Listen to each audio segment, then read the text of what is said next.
PWI. You know we had to go out with a bang. It's a party, it's a party, it's a party. It's a party, it's a party, it's a party. My partner on the pill, my other partner drunk. Roll up the line on truck to get. Babe, you look like hell. Are you okay? No, I'm not okay. They're trying to fuck me. They're trying to fuck me in here. Everybody, guards included. Okay, are you clenching your booty hole like a Yes. torch? Yes. Both cheeks? Yes, I am. Okay, so then what's the problem? Did you bring my stuff? Yes, I got everything you need. I just need to figure out the money to get you out. Look, I texted you my account number a few weeks ago, so we'll just get that and go to the bank. You did? Yes. Yeah, no, babe. You know what? I think I deleted that message about a week ago. What's wrong with you? I know. Oh, silly me. I could just get it from your phone. I just need the passcode.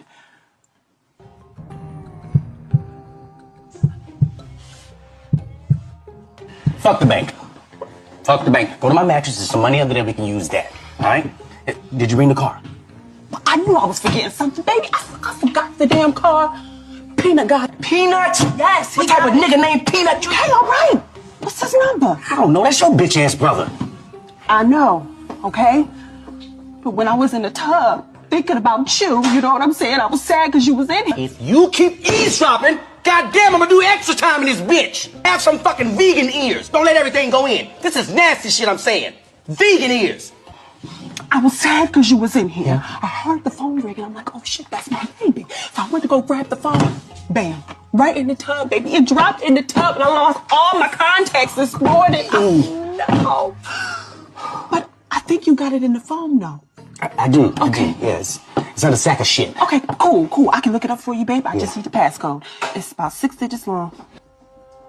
It starts with 1, I think, right? I think that's 1, and then what's after that? Is it 4? Fuck that car. You fucked the car. You just got the car 3 months ago. Fuck that car. This car, give me promises I got it, okay? The tire pressure's always low. It's a scratch on the back bumper. The fucking horn is always going off. The blinker works when it wants to. Fuck it. Listen, get the cash. Take my ID down to the bell button. They're gonna need that for me to get out. All right?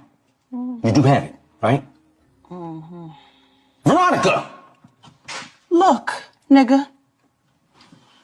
I'll do whatever it is you need me to do, okay? What are you talking about? I'm your ride and your die. That's what I need from you. But I gotta know you got my back. I keep you back. Okay, well, good. So before I do anything else, Talk to me. I need the code to your phone.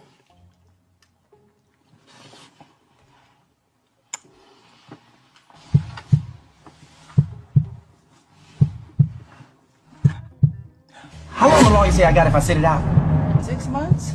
6 months. 6 months. That's a half a year. That's 180 days. I can keep niggas off my ass for 180 days. I can keep a dick away from you for 180 days. Guard! What you mean, God? Fuck that. I'll be out by Christmas. No, Billy, you don't even celebrate Christmas, nigga. You are Jehovah. Take me to the Billy, hole so I get more visitors. Take me straight to the hole. But I need the code, Billy. Billy, I need the code. Give me the damn code, Billy. Where's the shiny gill? My. Hello, Cherie. Wow. What you apologizing for? Why you bringing me flowers? You just met me. What's going on? Excuse me? Like, you got flowers. What are you apologizing for? We're going on a date. It's a gift. Oh, a welcome gift? Yeah. Oh, I ain't never had nobody just bring me flowers. Nah, it's okay. Come All right. Come on. All right. Wait, I'm not driving? You gotta drive. Cherie, this is the passenger seat. Right. You sit in the passenger. I drive. Oh, I get to be a passenger princess today? Yeah. Oh, okay. What the fuck? Dad, you don't know that? No, I don't. Oh my god, wait, this is my body. You're in pain. I can tell by what you're saying. Ooh. Ha, glow. So you know. What the fuck? Be Cherie! I'm an asshole. I forgot that I'm a villain. I forgot I always spread. I want to ride in silence, okay?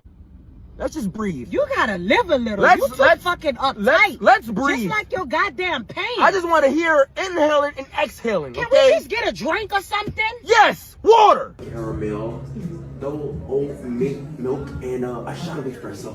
Oh, y'all got shots? Okay, What? That's pure ignorance. No. So I'm gonna take a lemonade. Matter of fact, make it an Arnold Palmer. I'm gonna take an Arnold Palmer with a shot of Reposado. Why would you take me to get drinks if I can't drink? Because it's proper. It's etiquette. Oh This is New Orleans. Who drinks coffee? What the fuck is this? Like, I feel like you trying to kidnap me or something. What? I ain't never did no shit like this. No. Wait, you trying to do something with me? You got rubbers? Let me help you. What the fuck is this? A picnic? A picnic in a fucking park? Liquor? Okay. Yeah. My type of party. Come on. You're not used to this, aren't you? I don't know. Like, you just been taking me doing Oh my god. all kind of shit. What the fuck is them socks? And why the fuck you wore these shoes if you was coming in a park? Why would you put on fucking lemon pepper stepper, doodle brown, and who the fuck wears a white polo with no man on it? You need to, like, grow your fucking standards. Real nigga shit. Like, on every motherfucking thing I love. Like, you are the most ratchet ass woman I have ever motherfucking met in my life, and I'm sick of this bullshit. I don't understand. When a real nigga do some real nigga shit, this is how I get disrespect. I don't like none of that shit. What is this? What are you doing? I knew you What are you fucking doing? had it in you. What about, man? You Get, really- man, real nigga shit, get off, You get off really me. a hood Get nigga. off me. I don't You know a that. hood nigga. Yeah, and I'm picking up some fine shit I met on the gram. Yeah, I put that drip on for her one time. I'll meet you right back. Here she go. Hey, hi, nice to meet you. Nice to meet you. Okay, all right. What you need a little bit more time? You want to see what I look like? No, I'm ready. You ready to go? You going out like that? Yeah. That's crazy. In your bio, you say you like a quiet person. I am quiet.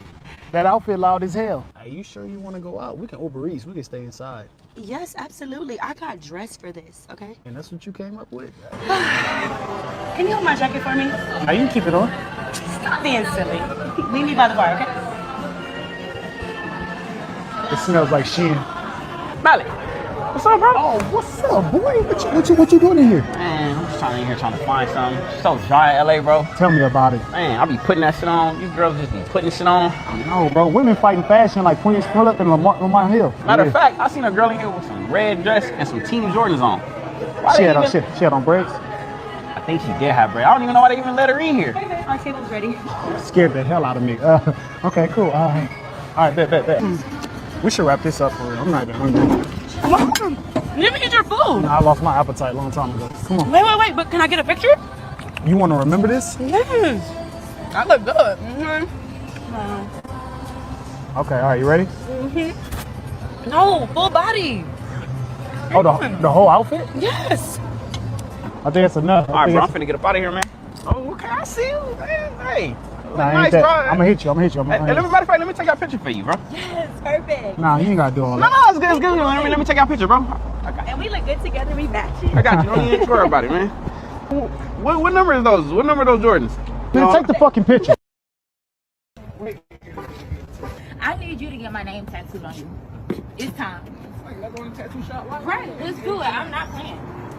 For you to get my name. Clear as day. Hey, look, hold on. Hey, look, I know we at tattoo shop in the hood, but look, just chill. What? How you been, bro? Long time no see, bro. Yeah. My dog.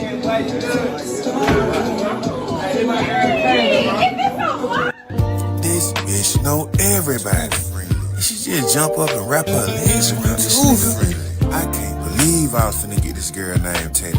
Why I always fall for the freaks? Too friendly. Every man try to look for his mama in the woman. My mama must have been a whore. Ain't no fucking way. Am I a tender dick? Am I a chicken tender dinner? Donald Duck, Daffy Duck. I got to be the biggest duck in America. This bitch too friendly. I'm finna turn the Casper to friendly ghost and disappear on this. It bitch too friendly. Black at the PWI. Of course I get questioned if I actually go here. I'm Black at the PWI. Of course I'll master my white voice. Hi, how are ya? I'm Black at the PWI. I'm probably gonna leave my stuff unattended for a couple of hours a day. I'm Black at the PWI. Of course I know every single black person on this campus. Hell, Lana! What good, y'all? I'm a black guy at the PWI. I'm not an athlete, so life's pretty tough. I'm black at a PWI. Of course I wanted to go to HBCU, but I didn't have enough money. I'm black at a PWI. Of course I'm gonna be the most dripped on campus.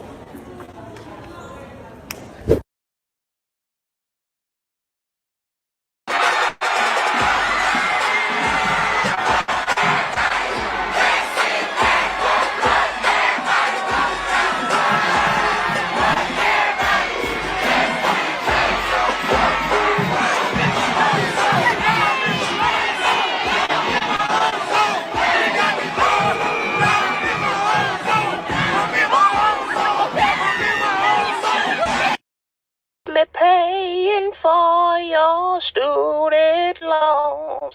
I need you to pick up your phone. Where's my Uncle Boo? Sugar baby, all I want for Christmas is you nude. It's time to clap these cheeks and get ready to eat.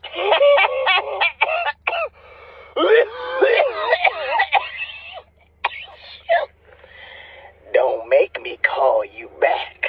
Tonight I need that mamba. God. No, Marilyn Monroe, stupid. Gosh. Mommy, I'm so funny and I'm wasting my time using this Kermit. Yeah, Yo, mama. it's so Yo, mama. funny. Yo, mama. And also, yeah, this is my meal boy. Yeah. Not talking now, are you? Hey. You look so what? You look so scared. Are you okay? I've never met a celebrity. Really? Yeah. Wow. I'm your first celebrity? Am I gonna end up on like YouTube or something? No. Why would that happen? Or TikTok? Am I gonna end up on TikTok? No, that would only happen if I had a BGC. Like one of these. Bow. Can you sing a song for me? Sure. Sing the song, and I need you now. And I need you more than ever. Hey, can I tell you a joke? Sure. Knock, knock. Who's there? Not your childhood. My bad, Shotty. That's the BGC. Live action. That's not the only thing that's cute. Stop! My bad, Shotty. Good thing I identify as an attack helicopter. Miss Piggy. Helicopter. What happened to Miss Piggy? And me for the boyfriend package for the holidays? Your T. Yes. Hi, it's so good to meet you. What's good? All my family is inside right now, All and right. I kind of told them a little white lie this holiday season that I have a man, and because I've never brought home a husband, boyfriend, really anything living or breathing. I'm just so glad you're here. Hey, calm down. I do this all the time. Remember what I'm supposed to do? I got the premium package, right? Yes. Okay, and that includes telling me that you love me, Yes. a really cute and heartfelt story about how we met. Yes. Listen, come up with anything. I'm gonna do the dishes. Okay. And I'm gonna also take photos with the family. Trust me, it's all good. I do this all the time. Okay. Oh, okay. You and my niece look real good together. Oh, Nina is an amazing girl. I actually love her. You mean Nadia, right? That's what I said, right? I love that girl. Merry Christmas! All right, guys, come on, let's bless the food. Hey, no. Let me. Okay. Dear Heavenly Father, Tell me how you met Nadia, because she ain't never brought nobody here or mentioned you. sometimes I guest pastor at Change Church in Atlanta. Looked out into the crowd, saw the most beautiful woman I'd ever seen. That's when I knew she was the one. There you go. Oh, MVP queen? Yeah, keep him around. I had a blast. Y'all look very good together. Come back anytime. Yeah. All right, bye. Money. Platinum package. Appreciate it. Follow me around Valentine's Day. And tell all your friends about me. Right.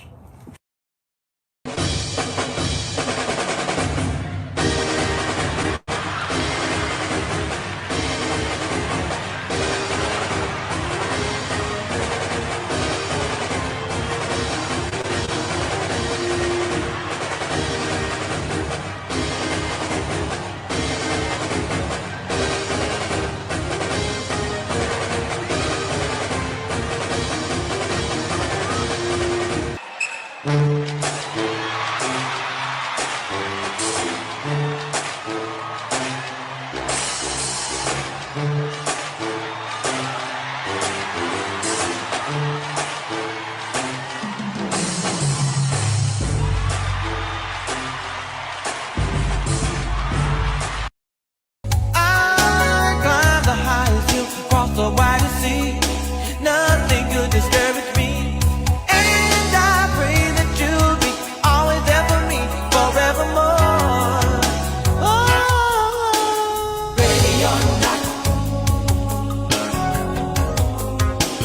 I'll give you everything and more.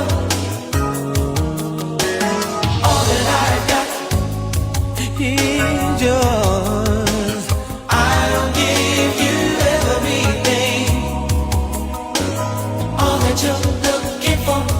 I'll give you my heart, my soul, my time, my love is a fountain. I will be your earth. Ooh, and all that you. You had a good time? Definitely did. Give me some more. You go ahead and have a good one. Bye. What the fuck is wrong with you, bro? You ain't see that fat shit right there? Fat, yeah. Listen, big homie? Yeah. What the fuck you doing with big homie?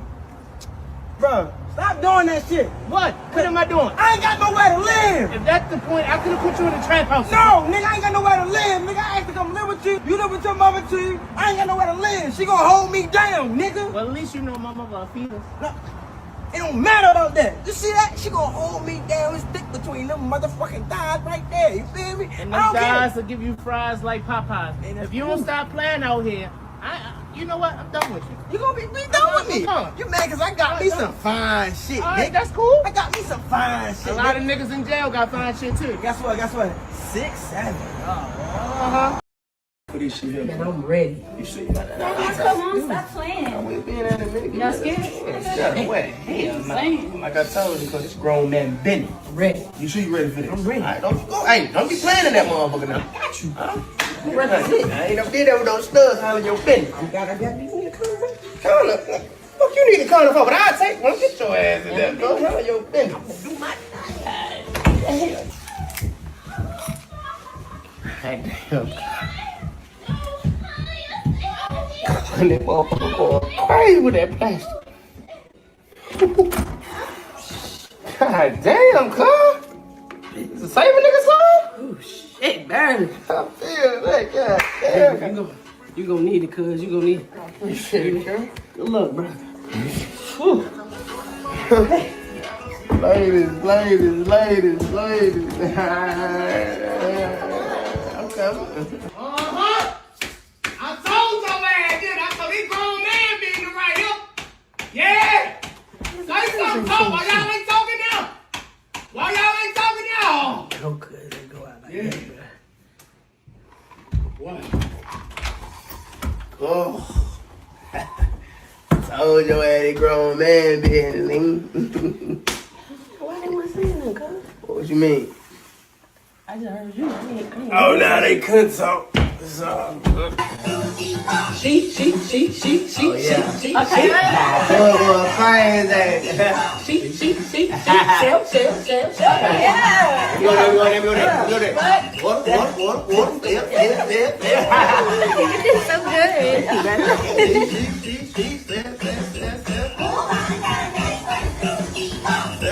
She.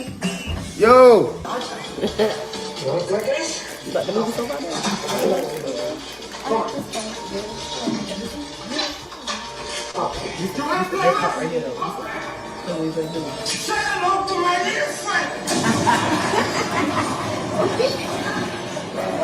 What's going on, bro? Like, god damn, like, what the movie? Like, I act like I ain't right here. Like, what's going on? Like, what you use, bro? You might do some different shit, bro. Come on, bro. You know what I'm talking about. What one you use, bro? Like, you doing that shit like that. I'm like, y'all don't see me right here? Cuz, you tripping. Well, I'm like, what you use? Bro, god damn, you wanna know so fucking bad, cuz. Watch out, let me show you. God, this what I use, cuz. This what I use. That shit cheating, bro. Why would you even use something like that, cuz? That shit ain't even fucking real, bro. That shit, I ain't even fuck. Y'all gonna sit here and act like that shit like that. Y'all know I really put in work in that motherfucker. Yeah, you can get that. I ain't no worry about that. Man, come on, let me get my cousin.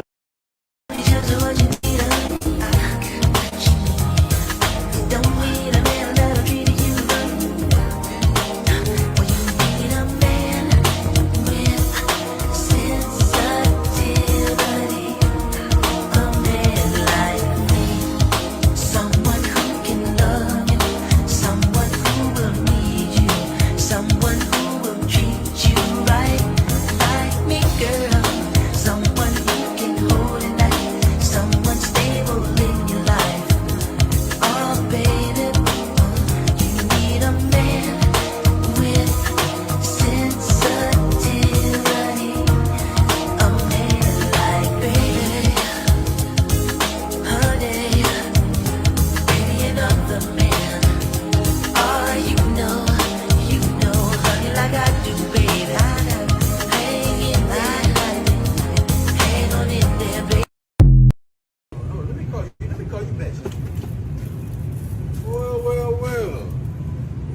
feel. Look what's going on. What you doing here?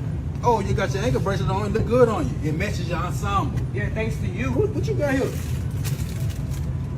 White. Pull up. Baby. Put that down, bro. Junior know you was none of that just for a newborn. You done knock somebody. You done knock somebody up. I know you ain't buying up for your stepchild, but ain't supporting your real child. So now that's cold blooded, bro. My nigga, even for you, dog. Big dog. Man to man, that's you down bad. Always Fucking over putting that shit on me. No. Focus on being a dama. So all you gotta do is focus on that. Be responsible. Be a man. Man up, dog. For real. So where Junior shit at? And like, where Junior stuff at? Man, I'm gonna send him some money, bro. Some money? Oh, not because you saw me. Let me see how much money you gonna send him. Let me see. I gotta see. Let me see. This all I got. Keep it. Keep it. We don't want it. You know what? You got that. You got that. You know what? I got something for you. I got something for you. Hold on. You good? Go on about your business.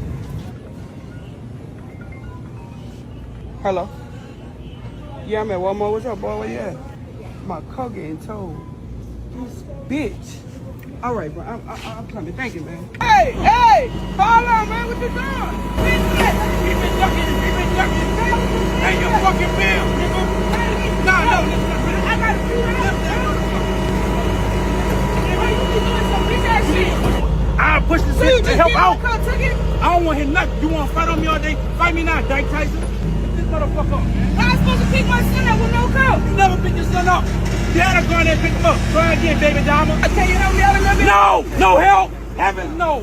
Don't help it. Don't help that dog. If this bitch up, I'll drive this motherfucker.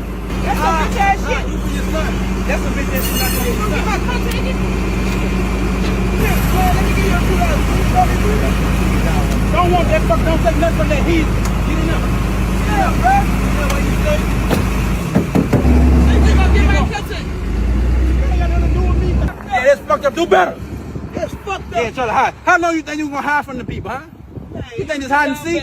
My job's done for the day. Man, help me get home, bro. I don't know. Find a way. Ride that strap home. Nigga, I'm on house arrest, nigga. Go home then, nigga. I'm going. I can't. I need a ride. Bye, bro. You can't find me. Bag that ass up. Bag that big ass up, man. I'm out. Touch the hitters, touch them down for my hitters. What? Touch the mother hitters, touch them down for my hitters. What? Touch the mother hitters, I ride for my hitters. I die for my hitters, man. Touch the mother hitters, man. I'm down with no limit. I ride for the cause. I'm the soldier on the tank with the big dogs. And if anybody messes with Snoop Doggy Dogg, I'ma make his people put his name on the wall and everywhere. Aaron, Pierre, that's Mufasa. Aaron, Pierre, that's Mufasa. What? Aaron, Pierre, that's Mufasa. Get it, Aaron, Pierre, that's Mufasa. Get it, Aaron, Pierre, that's Mufasa. Aaron, Pierre, that's Mufasa. Get it, Aaron, Pierre, that's Mufasa. Go, Aaron, Pierre, that's Mufasa. Say it again. Aaron, Pierre, that's Mufasa. Aaron, Pierre, that's Mufasa. Yo, what up? What's going on, man? What's up with you, man? Long time no see, but hey, we happy to be here in the building, baby. And y'all know what time it is, man. We getting it together, man. Salute. Y'all hit that like button, man. Y'all know what time it is for me, man. It's the water and the blunt. And today, we gonna talk about what helps our community more, PWIs or HBCU. And like I said, hey, I want to hear from you guys. I'm gonna drop the link in a little bit. And if y'all got something to say, or if you got an opinion on it, you can come on. But you know I got plenty to do this whole thing by myself. Don't make me no difference. But before we get into anything, baby, you know we got to do it. Works. Hey, work if you work it. So while we smoking this blunt, drinking our water, getting together, get your snacks together, hit that like button for your boy. Go ahead and I'm going to give you some valuable information today. Y'all know me. We're going to walk this thing down. What's better for the black community? You know, what's better? Is either side better for the black community? Is a PWI better than the HBCU in terms of us helping our community? Where do most of our degrees need to come from? That's the question I'm asking today. Before we do anything, you know, every time me and Sporties come up here, We gotta go, baby. Works if you working. Let's go. Yeah.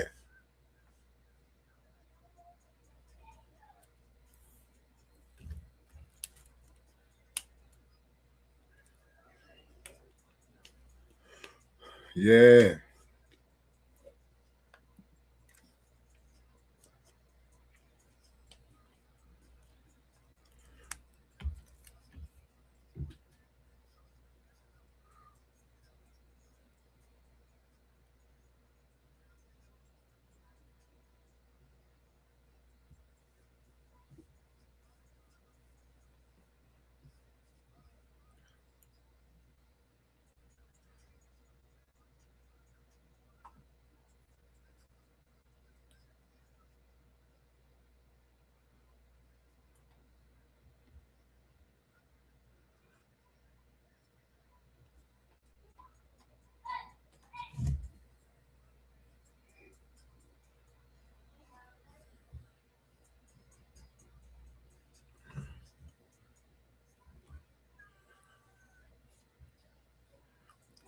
Oh Lord.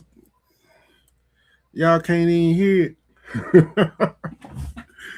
Ain't that a mug? Well, hey man, excuse the mess, man.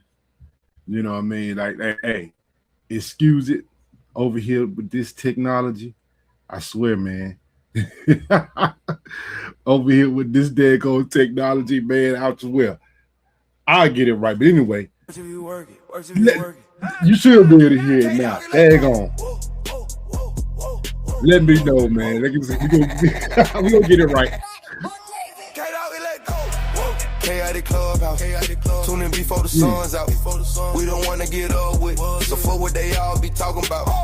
Real news with real results. Every morning we get it out. Mufasa with the politics, sporty cam vid, show nigga crashing out. You get out what you put in. On your way to work, we grooving. Real nigga, real perspective, standing firm on business. You know we ain't moving. Funny vids, clips, and music. Nobody else like us can do this. Like, share and subscribe. If you enjoying what we doing, we got what you need to start your day. Why not come and fuck with us? Before you make your coffee blunt and put them bad kids up on the bus. So wake your ass up. We keep it real. We keep it honest.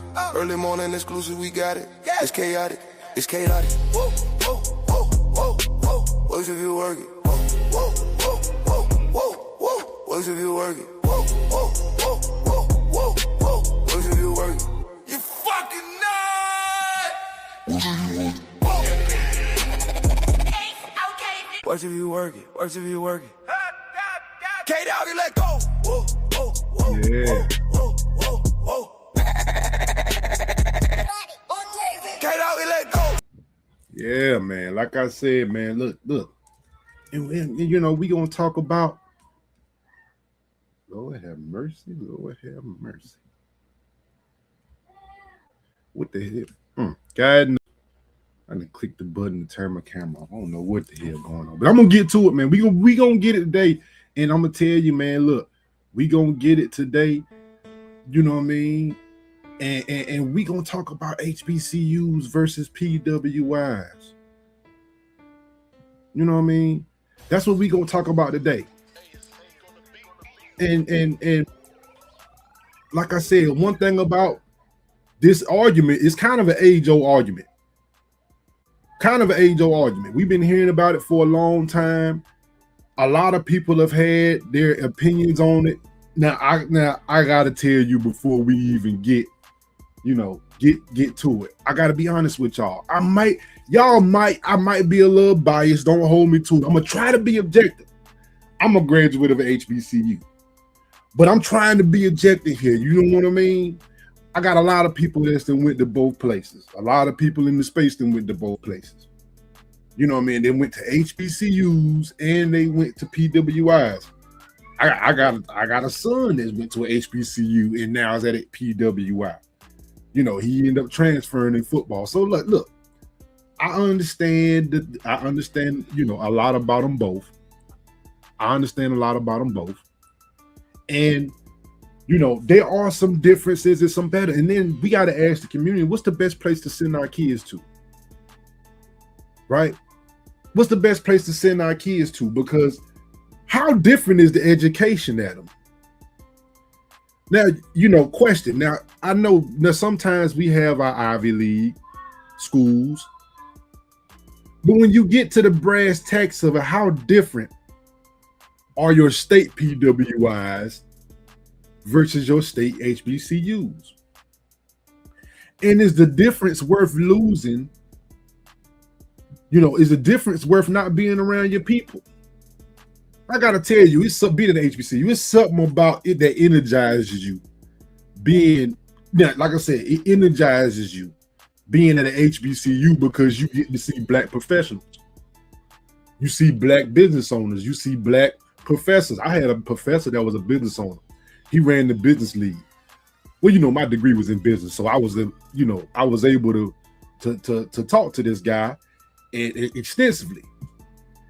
And like I said, you know, to me, the different can now, of course, I grew up with a business owner and a guy who was college educated, but I just think it's important that I got to see the sheer number of them when you at a HBCU, right? You get to see the sheer number of them at a HBCU. Now, you know, the thing is PWIs, you know, in PWIs, PWIs are different. PWIs have more, they have better alumni. Their alumni group is bigger. Historically, they've had a head start. You know, they've had a head start. And we have to understand one thing about PWIs is that they're networks with companies. They're hiring these kids fresh off, right? So there's benefits to both of them. There's benefits to both of them, you know. And before we get too much, like I said, we got to understand that some of them rank higher than others. We're gonna start off by taking a look at that. Let's take a look at them. I just gotta say this real quick. It finally came out. A lot of people go by this when they're picking their colleges to send their students to. Right now, the U.S. News Best College list came out, and of course, the top colleges in the country: Princeton, MIT, and Harvard. The top HBCUs: Spelman, Howard, and FAMU. And this woman called me up, and I'm just gonna play a little bit about what she said. Now, what's your first thought off of hearing that list of the colleges, right? Nothing we hadn't heard before. MIT, Harvard, you know, those are what now, and I'm gonna tell you right before we get into it, like I said, because one of my arguments is gonna be that's very disingenuous. And black folks, you gotta call this out when you see it. First of all, you're not gonna compare the HBCUs to MIT and Harvard. That cannot be who you comparing them to. That's borderline foolish. To compare yourselves to that, you don't have a chance. No, there are hundreds and thousands of other schools, state schools you could probably compare them to. And I'm not saying they're not doing better than the HBCU, but I'm saying that's very disingenuous to compare them to MIT and Harvard. That's disingenuous. Knowing the network, knowing the alumni, that's very disingenuous. Because she lit it up. And I know we about to get this thing popping right now. Go ahead, baby. Go ahead. How are you guys? I'm all right, Jeanette. What's up? Yeah, y'all listen to this.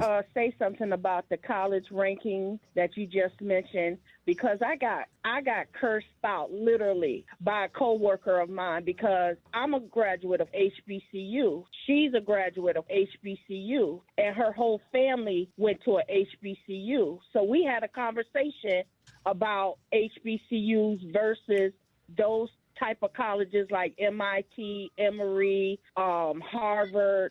And she asked me one day if that once again, I told you. Now, sometimes y'all might get into this. Sometimes you might see something and you might get into this. I'm telling you right now, yo. Hey, stop that comparison right there. That is an unfair comparison. Why in the world would I yeah, okay. Oh, my child got a chance to go to Ivy League. All right, well, send their ass to Ivy League if that's what you want to do. But to compare Ivy League to an HBCU is disingenuous. It is so disingenuous to me. I'm telling you. I heard this argument and said, yeah, this is stupid. It's a disingenuous argument. If I would send my daughter to a HBCU. And I said, absolutely not. And she said, why not? You went to one. I said, yes, but if I had to do it all over again, I wouldn't send her to a HBCU. My daughter is a scholar. She is a 4.0. In fact, there's universities right now, she's only 14 years old, seeking her. So why would I, if I had a chance to go? Now, question, if you got a talented kid, is that something you know, I'm not just going to send her to a HBCU? Well, I don't know. That's some people. Me personally, like I said, I have an HBCU family. And, you know, I'm just going to let you know right now, we got some very smart people that could have went other places. They went on master's, doctorates, and they got it from HBCUs. We just never been a family that say that anybody has to go to a PWI. Now, if you do, that's fine. You know, it'll be a lot of questions, but if you do, it is what it is. You know, but we were never the ones where we look at test scores because the smartest kids actually went to HBCUs. They didn't go to the PWI. I'm talking about in my family. I'm just saying, just for me. You know, we can kind of generally agree, like, oh no, the brightest ones, they all went to HBCUs. The ones that were 4.0 students, perfect grade. Yeah, we got a couple of those. Got a couple boys and a couple girls, guys and girls that didn't grow. They doing big things, but they all went to HBCUs. So, you know, I think it's just a difference in mindset. I don't know. But she said, hell no, I ain't. If she got the score, she is not going to a HBCU. That's what Mama said. Go to one of those prestigious schools. Why would I send her to a HBCU? And I'm not knocking a HBCU, but to me, they don't carry no weight. She cursed me out because I said that. And I'm like, well, I have my opinion. You have yours. She said they don't carry no weight. Now, do y'all agree with that? Y'all agree with they don't carry no weight? I agree that Ivy League carries way more weight. You know, when you talking about those schools, that's why I say it's an unfair comparison. Put on your resume HBCUs versus Harvard. Who you think they're going to hire? Let's just keep it real. Oof. But she not knocking HBCUs, though. She not knocking. I got so much to say. Don't carry no weight. I got so much to say. What's that? We're going to pause it right there. We're going to open the phone lines. It's about you, the people. Wow. You, the people. This.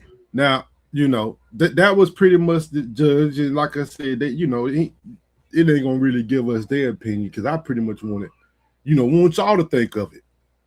You got a child.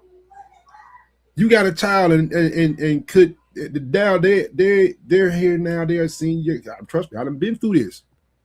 I done been through this decision as a parent. You know, what's best, like I said, what's best for them? What's best for them? And it's like, you know, a lot of times you just like, look, y'all, you make your decision. You did good up until this point. I know a lot of times what I do. I was like, hey, man, make your decision, man. You did great up until this point. I'll stand by you, whatever you're going to do. But a lot of parents are asking to make this decision, and they say, man, look, some people say it's better for PWIs.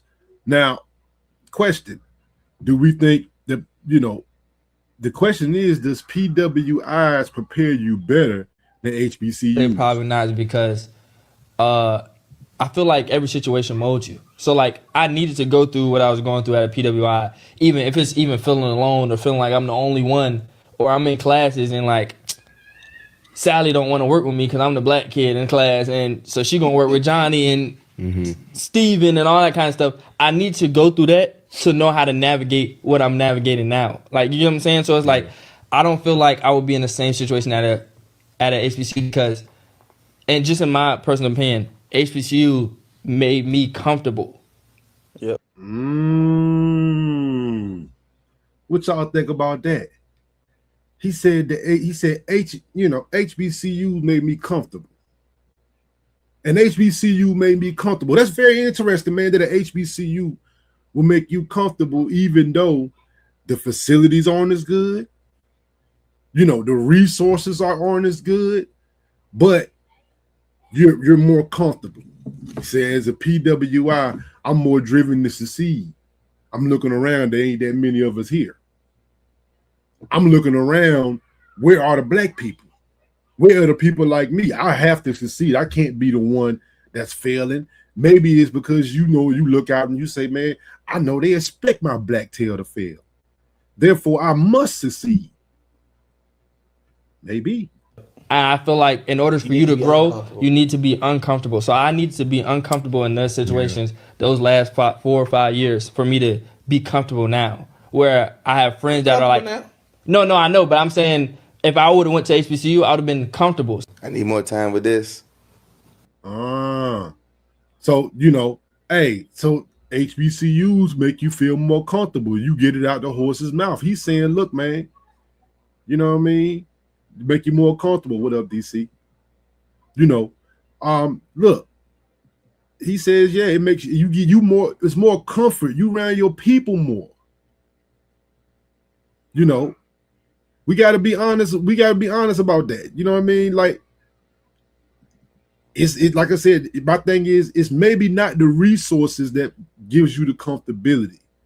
You around your culture, you around your people. But he said, take you out of that and then see, can you thrive? Is that a better prescription for the black community? Because because he says that environment pushes you and it prepares you for the world outside of blacks. Because let's be honest, most of the companies are owned by whites. So is it better that you go to a PWI, and is that giving you a head start? That's another question. Is that what PWIs do? Do they give you a head start in what the world's really going to be? Maybe it's better for the community. You know what I'm saying? So a lot of teachers was understanding, you know what I'm saying? They knew at the moments, like, what was going on in school, from the housing, all the infractions that was going on, you know what I'm saying? So they was understanding that the environment, you know, could be a little shaky at the moment, so they can work with you. He talking about HBCU professors now. You know, he said that's the thing about HBCUs. HBCU professors understand the environment. They understand the environment that you in, housing, whatever's going on, they get it. When you're dealing with HBCU people, they understand. He said, look, they understand the culture they in. They understand what's going on. They're more understanding, and class sizes is smaller at a HBCU. You know, but my man said that could be part of the comfortability. So it depends on which opinion you take. A lot of professors also was young, so it was like they just finished school, so the age bracket won't far. Yeah. So they professors that are younger, they just finished school. A lot of these HBCUs, when they finish school, the professors come in, right, and they come in as professors, right. So it's not an age gap. So this is a lot of time what you mean by culture. This is a lot of time what we mean by culture, right? Think about it. They very understanding. Like you could talk with your slang to her. She talking slang back to you, and it was just like, where you from again, Miss Johnson? Like, okay. Like she gets it. Yeah. You know, so and I can text my professor now, like, hey, I'm busy at work. Can I submit that paper to you in the morning? I can email it to you at 10:30. Yeah, that's good. Okay, Mr. Edwards. You feel me? So yeah, and you know, now that right there is valuable. He's right. Maybe an HBCU professor, look, you know, you got a lot going on. Look, you email her tonight, look, such and such came up. I'm not gonna be able to get that paper to you at you know, at 12 a.m., but I can have it to you by 10:30 in the morning. You know, I'm at work, so you know, something happened. HBCU professors more likely to understand because they got a closer relationship with you. It's only 22 of y'all in the class, 14, 15, 16 of y'all in the class, right? It's not a class of 170 kids, maybe at a PWI, right? Might be the class size. So the professor more intimately knows you. I always I tell my kids, y'all take advantage of them office hours. I used to. Boy, I used to live in them office hours, man. Boy, when I was taking accounting, man, accounting 1, 2, man, look, you listen to me. Boy, I was up in them office hours all the time. She knew me by first name. You know what I mean? So, just definitely understand. But you do have them some knuckleheads that I feel like that's what's missing at PWIs or multicultural. Here we go. Go ahead. Hey, man, we MSIs, man. We MSIs. But I feel like that's what's missing is that just really having that personal relationship with those professors, on that one-on-one time. Because when you're in a big class, like 300, 400 people, or shoot, even 100 people, sometimes you can be missed, especially when you are about, 3 or I should say 1 out of 100, or just the only black person. I'm just keeping it a band. Yeah. Just the only black person in the class. Yeah. Now that, like I said, now those are a lot of the guys, some guys' experiences that have been HBC, that went to PWIs and HBCUs. And like I said, we're gonna take a look at, especially at a couple of these people's experience at PWIs and what they think about them. How important is PWIs? Because like I said, the guy said, look, I didn't get comfortable. Is that actually how you should feel in life? You know what I mean? Because you hear all the time, man, hey, don't get too comfortable about future. We play it in the morning a lot, right? Don't get too comfortable. And a lot of times, maybe at a HBCU, it is more familiarity. It is more comfortability. Right? But like I said, it's, to me, when you go to a PWI, it may be a little more, to navigate, right?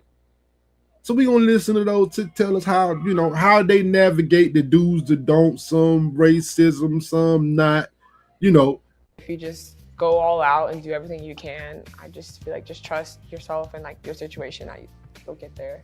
Being at a PWI, I wouldn't say it made things more difficult for me, but it did, make me realize things about the real world and how things could be when we're not united. When it comes to being at PWI, I realized that some people live in a completely different world and don't try to understand others and what they go through. And also like lean into the resources that you have as a student athlete. We have a lot of resources, so lean into that as you like journey through college, and until you get to college, like find the resources, whether it's in like. Now see, these are student athletes. You got to get sometimes coming from the student athletes position, because we know a lot of them recruit a lot of student athletes. We know a lot of them recruit a lot of student athletes. Right? We understand that they create, that they're always recruiting our best and brightest students to come over there and be at that school. But like I said, what's better for the community? Especially if we're gonna talk about building our own. Especially if we're gonna talk about building our own. You know what I mean? So it is what it is. It is what it is, man. Like I said, we gotta think about it all the way around, right? Especially from an athlete's perspective, because a lot of your children could become, if they become these star athletes, they're going to be recruited by these schools. Your friends, your family, or your high school teachers, high school coaches, like use the people that are around you rooting for you and like let them help you be successful. Yeah. So like I said, you got to use the people around you to help you be successful. Man, it is what it is. Sometimes, you can use different things to make you, whatever it is, make you successful. Now, what else do black kids have to, do on a PWI's campus? Or, might I say, what are the things they have to go through? I'm about to show you a young lady who actually says, nah, it wasn't that great of an experience to me. I think I could have had a better go at it at an HBCU. Regret that I have is going to a PWI. I went to a predominantly white institution because my family, again, they battle with self-hate. And so they think the white is superior. And so with that being said, my other siblings also graduated from the Florida State University, and we did nothing with those degrees. Damn. It was because that was said to be the thing that needed to be obtained to get to where we're going. Lies. What that did was it robbed me of individuality. It robbed me of my culture. It robbed me of who I was. While I was on campus, a woman by the name of Morgan made a self-hate page while we were in college and said how much they hated that Black students were on the campus. Monkeys, we need to go. We don't deserve to be here, yada, yada, yada. Come to find out, that blog was with over 12,000 students that walked Florida State, meaning I see you, you're in my room, you sit next to me, and you really think that I'm a monkey that doesn't deserve to be here. You hate me. You think I should die and everything. So I'm like, why did I choose this? Right across from us is FAMU. Now, like I said, that, you know, of course, when you go through something like that, it might be a little bit traumatic, right? But see, she goes to Florida State. Well, if you know anything about Florida, if you know anything about, you know, right across the street is FAMU. So these kids at Florida State get to see one of the best HBCUs in the country right across the street.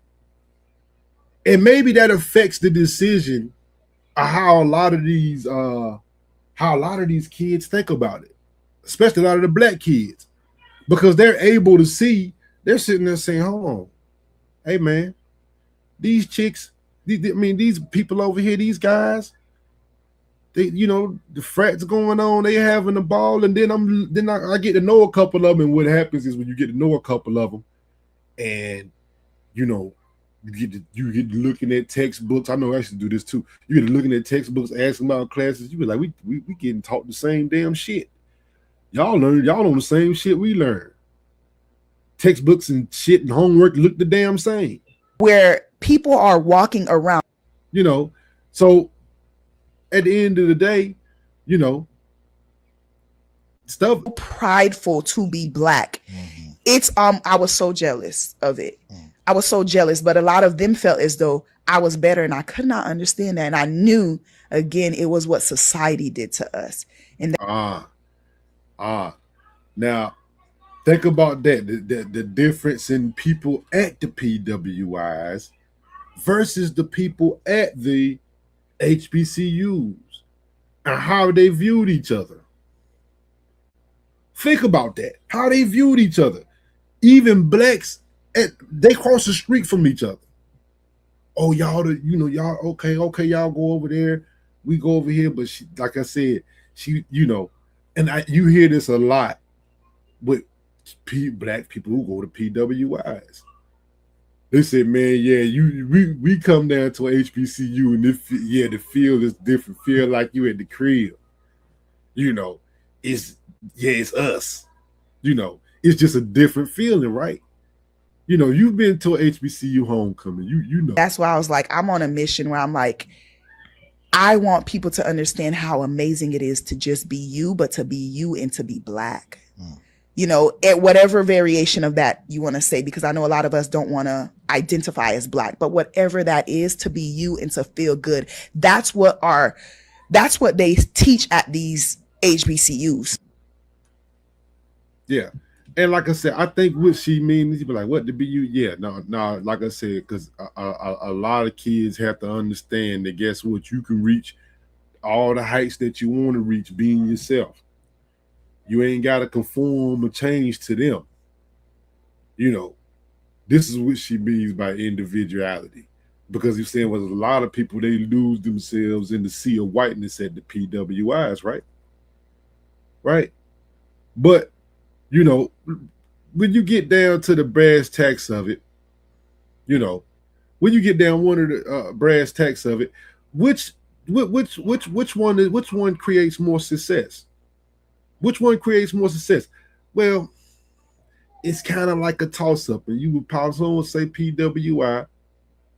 But let's take a look at the numbers. Black students make one of the biggest decisions in their lives. PWI or HBCU. And everybody swears their side makes the most successful graduates. But what does the actual data say? Here's the first plot twist. Black students at HBCUs report higher levels of support, belonging, mentorship, and professors who actually care, at double the rate of students at PWIs. Gallup found HBCU grads were twice as likely to say their school prepared them for life. But here's the uncomfortable angle. Black graduates of PWIs still make on average $10,000 to $15,000 more in early career earnings. Not because they're smarter, but because PWIs have richer alumni networks, more corporate recruiting, more funded labs and internships, and legacies tied to Fortune 500 employers. HBCUs still outperform their size. They produce 80% of black judges, 50% of doctors and lawyers, and 40% of black engineers, from only 3% of US colleges. So while their starting salaries may be lower, their long-term leadership impact is higher. At PWIs, black students say they chose prestige, scholarships, better facilities, and easier access to corporate jobs. At HBCUs, students chose cultural safety, community, representation, and professors who pushed them without racial politics. So who's more successful? It depends on what you measure. If your metric is income at 22, PWIs get the edge. If your metric is confidence, cultural grounding, purpose, and long-term black leadership, HBCUs win in a landslide. In the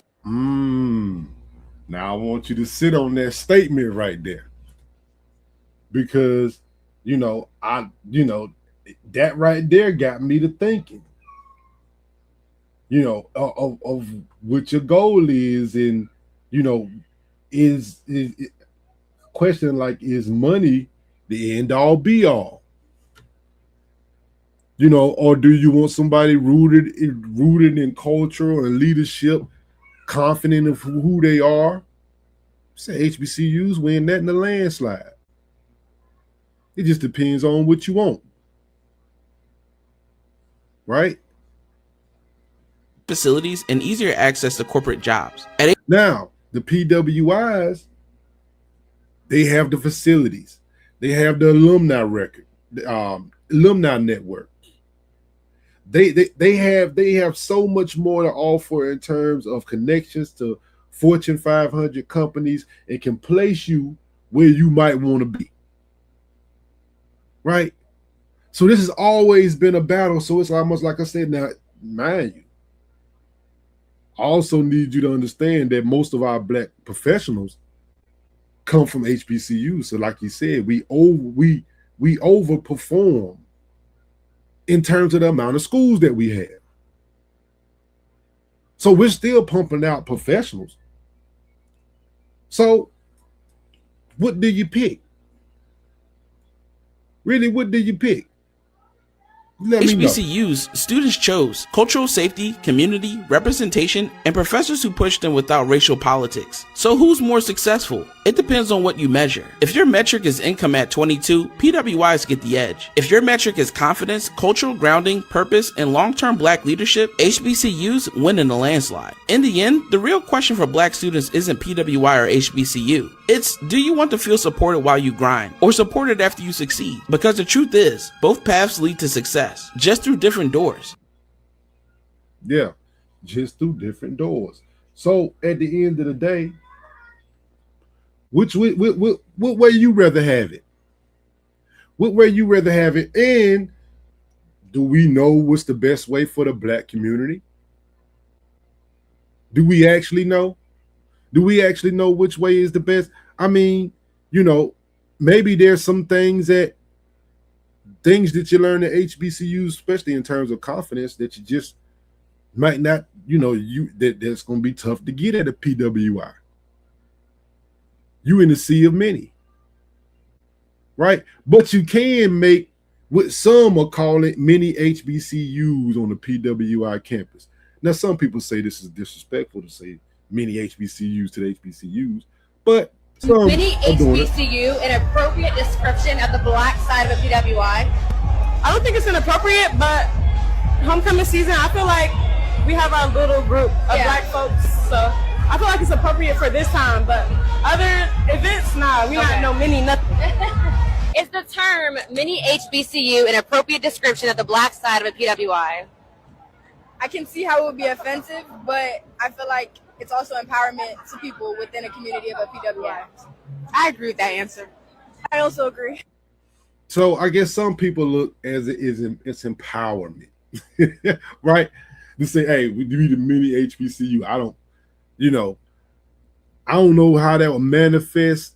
From what I've seen, like I said, it's always the black section.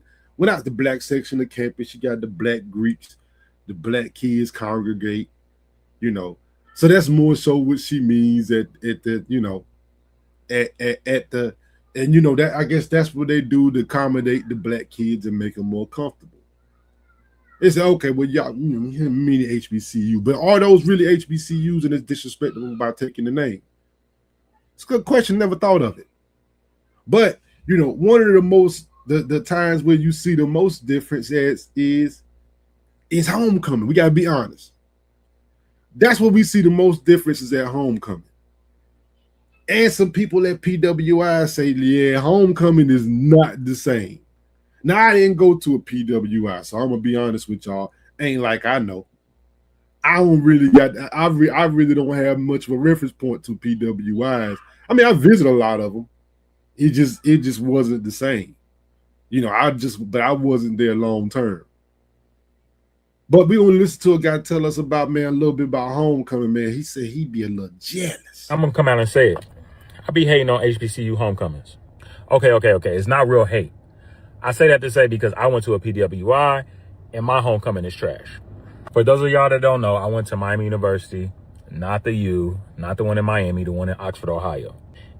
Man, you went to Miami of Ohio. Yeah, they probably was I can imagine their ass is super white. Yeah. I don't know. But then again, I ain't really been up there though. To be honest with you, I ain't never really been up there. And the thing about it, the homecoming wasn't always trash. Like, I'm an alpha. The old heads used to come back. It used to be love. Like, it was aspirational to come back to campus and flex on the undergrad bros. And so now when it's my time to come back and flex, it's nobody to stun on. If you go back to school and it ain't nobody to flex on, what's the point? And as much now my man said if he go back to school, ain't nobody to flex on at the point. Now, me personally, I don't really think he mean flex. Look, man, when you go back, it's not that you flexing on the little niggas, But my thing is one thing, especially when you in frats and stuff like that, guys know. You don't want to be the little nigga all the time. You used to be the little nigga. All right, I want to come back and be big dog. You know what I mean? I want to come back and be big dog. I don't want to be little bro all the time. You know what I mean? Come on, man. Y'all know what I'm talking about. You know what I mean? See, when you talking about people, they be little broing you, man. They be little broing you. And like, hey, that shit be throwing you. So you be like, look, hey, sometimes you kind of have in your head like, all right, we're gonna change this, we're gonna do that.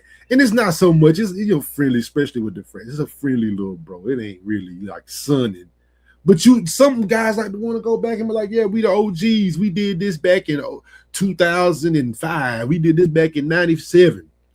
And the young bros look up to you and y'all eating y'all fellowship together. You know what I mean? And you come back and see guys, but he like, look, it ain't the same way in Miami of Ohio. Like, you got to have a strong presence of them guys keeping it together. He said, nah, it is not the same. And he's alpha. Just I hate to admit it, University of Cincinnati, for PWI, they got to figure it out, especially in Ohio. Now, it ain't G-Ho, but people come back, they show love, and outside of NPHC. You know what I'm saying? So it's like, I don't know what we got to do. And I ain't hating for real. I'm just salty. I'm just salty that I can't kick it how y'all kicking it at y'all homecoming. I can't feel that love. Don't mind me. Yeah. And see, and my thing is in PWIs, sometimes you got to fight for that. Sometimes you got to fight for that. And we know the difference between PWIs and HBCUs, especially things like that. Like, it's just a different flavor. And one of the biggest difference in the flavor that you see, especially you walk around and you understand when you see them out, you understand is the band. The band is totally different at these PWIs and these HBCUs. Now, how did they get so different? Well, we'll take a little trip down memory lane just to put you on game how the bands at one point in time got so different. HBCU marching bands weren't made to copy white ones. They were made to reclaim spaces. In the early 1900s, Black students at schools like Tuskegee, Florida A&M, and Southern started building their own bands, not stiff and robotic like the military, but loud, soulful, and explosive. They took Euro-American formations and said, cool, but what if we added rhythm, drama, choreography, and made you feel something? They flipped militarized order into Black pageantry. And it didn't just sound different, it was different. It is different. Because white bands gave you a halftime performance. Ours give you a whole experience. When that drum major leans back, it's not just a flex, it's a history lesson. When those dancers hit that 8 count, that's Black girlhood in motion. When the tuba section starts rocking side to side, that's 400 years of rhythm being passed down without apology. Now, like I said, when you take a look at that, the bands are extremely different at PWIs and HBCUs, right? I think we understand that. You know what I mean? I think we understand that. I think that, I think we understand that, the band is really, is really a difference in the culture. It's a difference in a lot, right? I think we understand that. But, one thing that I think gets discounted at an HBCU, something that you need to know at HBCU, but that you actually, you learn at HBCU, but that you actually need to implement at a PWI is networking.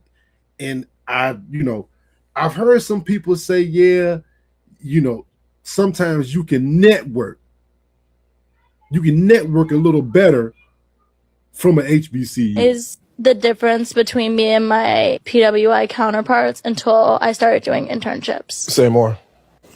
So with that video, I resonate with that a lot. So I'm in law school. I'm a 1L at University of Missouri, Kansas City. But I'm a non-traditional student. And for those that don't know what that means, I just didn't go from undergrad straight to graduate. I was a teacher for 4 years in between, but that's neither here nor there. We had some events with different law firms earlier in the semester where they're hey, come to this luncheon. It was free. You just register and you go and you meet lawyers, different firms, and you talk to them and just get to know them. And one law firm in particular, which I thought was a great idea, I thought it was very useful, but they were they had a training on how to network like a lawyer to then once you completed that, you would go to their networking thing. I was like, oh, that's smart. But I thought it was going to be more you, you're going to talk to a couple of the lawyers and then you're going to talk to all the lawyers. But no, it was a legit training for teach how people to network. And for me, I went to Morehouse College and my fiance went to Howard and my family went to HBCUs. I have tons of friends who went to HBCUs. And it's networking is that's a part of the framework of going there. Yeah. Now, I understand exactly what he's saying. One thing at HBCU, they go to you gotta network. You're gonna be talking to a whole bunch of people. That's one thing they're gonna tell you. You can't be shy. You got to be able to speak up for yourself, know who you are, know what you're talking about, research what you're thinking, right? Because they already gonna be looking at you like you don't know what the hell you're talking about because you ain't at a PWI. If it's one thing you can do, you can put us in the room and you can rest assured that room gonna get work. I guarantee you, man, you put, like he said, you put three marketing majors, 3 marketing master degrees from PWI and 3 marketing master degrees from a HBCU. Oh, the marketing majors gonna work that daggone room from the HBCU. You best believe they're gonna do that. If they don't do nothing else, they're gonna be in there talking. They're gonna be talking their ass off, talking to everybody. You gonna be like, man, we don't get these niggas to shut up. They're gonna be some charismatic talking motherfuckers. You kind of learn that at an HBCU. You don't really have to take like it was funny, man. I was the same way. When you daggone come from an HBCU, a lot of times, you know, a lot of time, you know, you kind of already got the marketing, you know, not the marketing, but the networking thing down. You ain't scared to talk to nobody about what you come here to do. Look, you fake it till you make it. You know, Negroes, we learn this. So when you at a HBCU, you already know that. When I was sitting in that training, I was like, y'all don't know how to talk to people, basically. Like, y'all can't start a conversation. Y'all can't ask a question. And like, I had some of my classmates be like, so like, what are you going to ask them about their career? And I was like, I'm not asking them nothing about their career first. Like, I'm going to ask them some general questions, like regular people stuff. Like, that's how you network. You don't just like go in like, how do I work for you? I'm like, they were so stressed. And I was looking at them like, and I had to like relate it to them. Like, have y'all never like just been out and about and just met somebody and just talked to them? Like, not for any personal gain, but just like at a genuine interest. But I think that once again, like the girl in the video said, like, now, you know, and of course, you know, when you at an HBCU, they beat into you that that's all this networking is. All networking is just going up to somebody talking your shit. You know what I mean? What's popping, sugar? You know what I mean? You know what I mean? Hey, what's popping, daggone Shindy? What's going on? You know what I mean? Vic, what up? What up? You know, but it's like all networking is really just talking your shit. You know, that's really all networking is. You just talking your shit, you selling yourself. Meet somebody, firm handshake, man. Tell them what you do, man. I do this. I'm running this company, man. Look, we've been increasing every year, 15% in sales year to year. You know, man, I'm working on a plan now. It just implement a system. How we gonna increase it to 30%, man? But that's what I got going on. What you got going on? Oh man, look, I'm gonna be where you at one day. You know, but just go to talk your shit. You know what I mean? Like, hey, don't be scared. Shit, they smell that shit. Don't be scared. They smell that shit in the water. Shit, I ain't never scared, motherfucker. If I'm gonna go down, motherfucker, I'm gonna go down in flames, goddamn it. I'm gonna shoot my motherfucker load in this. I'm gonna go. when you that's what just separates like HBCU experiences from PWI is like you, and this is not just the Morehouse Spelman, you know, the ones everybody knows. This is all HBCUs. I got friends at Morgan State. I got friends at Elizabeth City, like all these smaller ones. But like, it's just a thing. Like, you know how to network, and you know how to communicate. You know how to introduce yourself. You know how to present yourself. You know how to carry yourself. You know how to talk. You know how to do all these things. And it's funny to think like, man, it's such a vast difference between the two. You don't really realize it until you go into the space where you're like, oh, like I know all this stuff. This is cakewalk. But yeah, I just thought that was interesting. Like, I absolutely resonate. Yeah, and see, that's, you know, I've heard that from a lot of people, but like, you know, you thinking academically is so much more difficult, and it's like, well, no, that's not the part that's difficult. You learn the same stuff. The part is the access to professors are different. Yeah, that's like the main thing. The access to professors are different. You know, the facilities are different. A lot of times the books are very similar. But the facility and the access to your professors and access to getting help or flexible schedules to work with you, that's less at a PWI, right? You know, less. Ain't none of that. It's either this or go home. It's like 300 of y'all in the class. We don't care nothing about that. Y'all this class in the auditorium. You ain't turning it in. I don't even know who you is. Phil. With that, and I see it even now, like every day, every time I go to class, some things I'm like, that just I've been there, done that, already got that experience. So yeah, it definitely is a difference, a big difference. Yeah. Now that's in terms of networking. You know, that's in terms of networking. And one thing I said is the professor difference, right? The professor difference. Let's listen to a professor tell you, oh yeah, now it's totally different, man, working at the HBCU and the PWI. You know, at HBCU, there are different challenges, different things going on at HBCU that might not be going on at a PWI. Right? Let's take a listen. I felt like your speech encapsulated the Black experience no matter where you are. Yes, sir. On that spectrum. Yes, sir. That had to be intentional. Oh, on your absolutely. part. That was incredibly intentional. Because yes, I'm talking to Clark, but I wanted to talk really to any black student anywhere who ever went to a black college. Because black colleges share a history, right? We share a legacy. And what I'm very clear about is part of that history, part of that legacy is black people, black professors, black parents, black grandmothers, grandfathers, etc., sacrificing for the possibility that we would exchange chains for knowledge. You know, black schools are in this tradition of educating people who America didn't want. I don't want to speed past that point. You know, these are kids that maybe the PWIs in the institutions of white supremacy, might I say, or just the institutions, period. All right, I ain't gonna add that in there. Or just, the institutions might not give a damn about getting the education. Nah, you ain't in the top, 25 percentile of kids. We don't give a shit if you get your education or not. Right? Are HBCUs giving kids chances that PWIs might not necessarily do? Remember that we're 14% of the population, but this can be a thing that we can take advantage of, right? That's what I always thought about it. But, they're actually teaching the kids and the people that, America ain't want to teach them. We don't want to make them literate at all. Right. I think it's extremely important to understand black schools were and are training black kids that America did not want. And in many instances still doesn't want.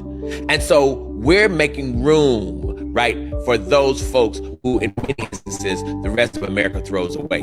And we do this transformative kind of work. I've been at Clark now 30-something years. We do this transformative work. We make sacrifices, unheard of sacrifices.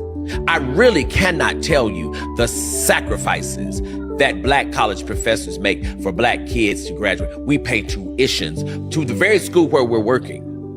We buy books and hand them to kids. If the book is the only reason that you can't take this class, I got you. We buy the book and hand it. I'm telling you, I've seen professors do this. I've seen professors let, I've seen professors let, Joker 3 weeks in, he can't, she can't purchase the book. She working hard as she can. You know what I mean? You just, the lady, she come to Miss Johnson, can I get it? She be like, what are you talking about? I told you if you can't buy the book, you can't pass the class. I know, I said, man. But then she be like, look, I got a copy of the book over there. Don't you tell nobody I gave you this damn book. Yes, ma'am, and run out the classroom. Bring it back to the semester. They'll normally have 2 or 3 books they'll kind of hold over. They can't do this for the whole class, but I've seen them do it. I'm just saying, I know that part to be true. We take kids to lunch. We keep kids over Christmas break for 6 weeks at a time because they're from California and I don't have enough money to go to California and back. I paid all my money in the tuition. Fine. Yeah. Now, like I said, I've never seen that, but yeah, a lot of these kids do be. A lot of these kids do be from across the country. And the holiday come and they can't get back home. They came from Arizona. Hey, real talk, bro. You know what I mean? Shoot. They be like, man, you going back home? Shit, a lot of times you be like, bro, man, shit, man, you man, jump in the whip, bro. You come with me, man. You come with me, dog.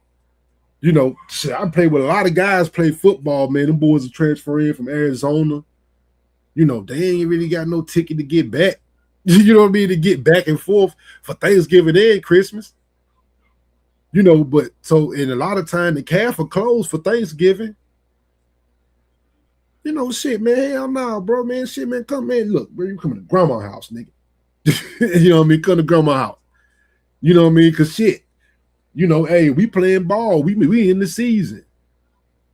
Yeah, make sure Joker get some turkey and shit. You know what I mean? Shit, I'm like, nigga, I'm out from here. Then you from Las Vegas. You know, it is what it is. We do that. And I mean quite literally. I've done that more times than I could ever possibly count. And then on graduation day, that's why we're screaming and hollering. Now, this is what I mean by the professors. And, you know, and you seen the guy, the black dude in the Kappa shirt was saying like, yeah, man, professors be understanding. They be holding you down. They notice sometimes you got some shit going on. You can be at HBCU, be like, hey, man, I got a baby mom. I got some kids. I'm working. This is my schedule, bro. I swear to God, I work up at this spot. Come up here, man. I'll give you a discount on some shit. Come up here. I'll be up here. You know what I mean? I ain't gonna lie to you. A lot of times, if you tell the professor the truth, they'll be like, all right. At least this motherfucker ain't lying. You trying to do something, young man? You be like, yeah, I swear to God. Motherfucker be like, hey, man, all right. You know, I'm gonna look out for you. You know, that's pretty much what it's gonna be. You know, but you know, I think a lot of times I think that, you know, we don't think that PWIs have an invested interest in getting black kids and black people to their schools. You start thinking like, what the hell do they? Nah, bro, they really want to get black. They want to get niggas in their school. And you be like, what, do they really want you there? Look, well, I tell you what, I don't know if they want you there. Maybe the government wants you there. Because I'm about to show you a clip of Congress questioning Tennessee State University. Saying, look, what the hell y'all do with this influx of niggas going to Tennessee State? They didn't come to University of Tennessee and they went to Tennessee State.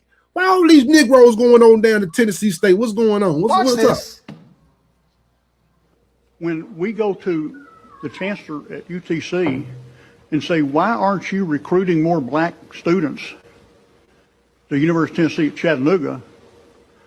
And they're all going to TSU.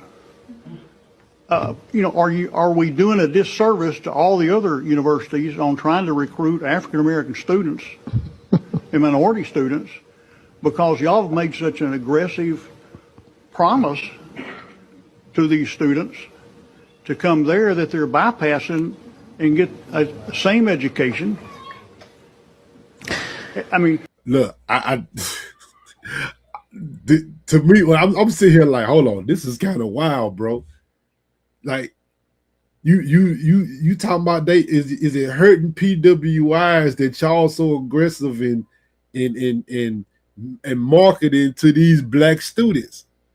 He's talking to an HBCU in the area. He talking to Tennessee State. He like, yeah, man, y'all marketing so aggressive, man. Y'all sucking up all the black students for y'allself. You know, the people like, I mean, I'm almost like, I don't know what to say to that. I don't know. I mean, so you saying no, y'all need to stop marketing so much because we want some of them niggas at our school. Why y'all get to keep on? Why y'all ain't all going to y'all school?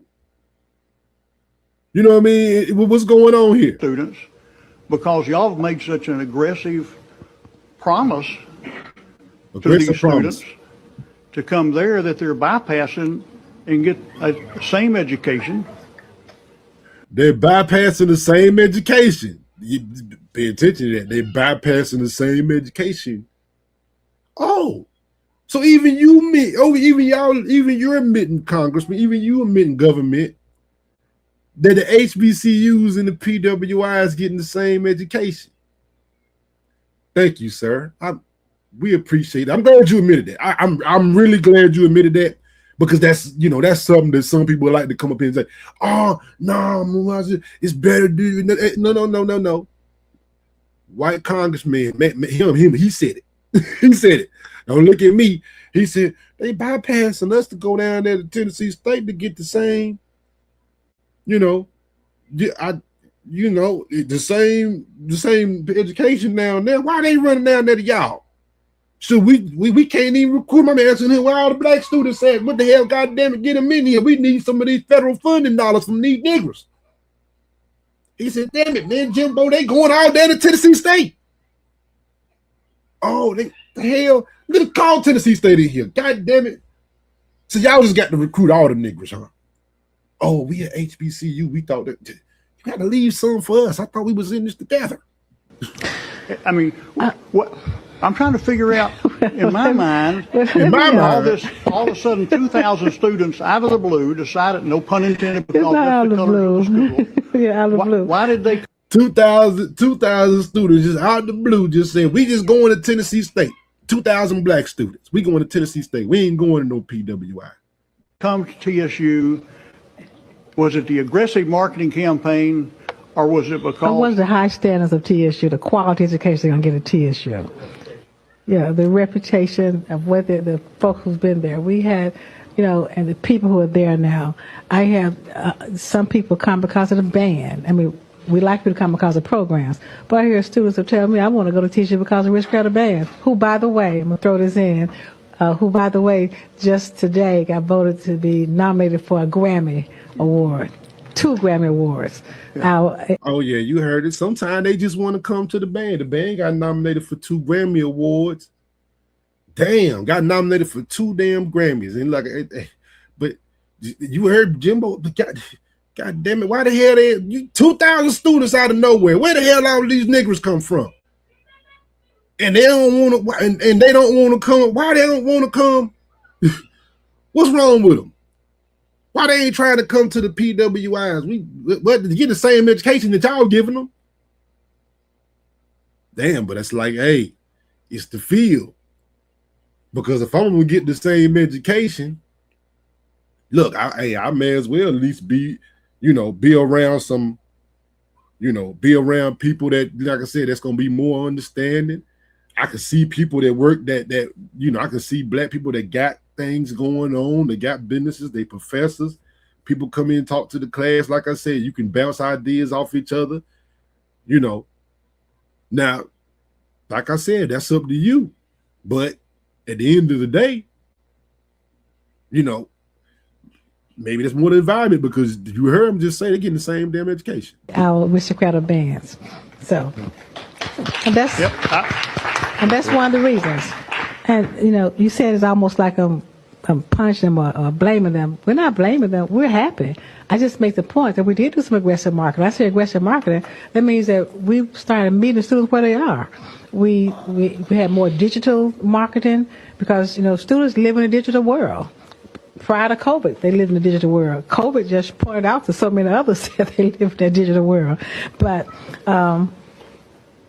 because they're choosing TSU, I mean, that's a great thing. Let's keep it as a great thing and not that. Yeah, I mean, that's what you would think.